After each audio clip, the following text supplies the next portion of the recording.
Meaning of Iron Age. Iron Age. Iron Age.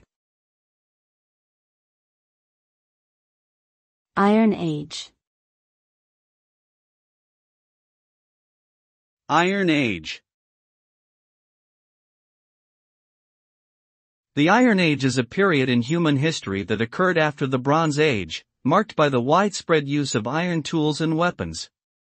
It is generally believed to have begun around 1200 BCE in the Near East and Eastern Mediterranean region and gradually spread to other parts of the world.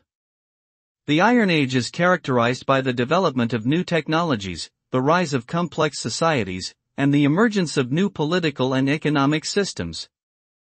It is often associated with the expansion of empires and the development of writing systems.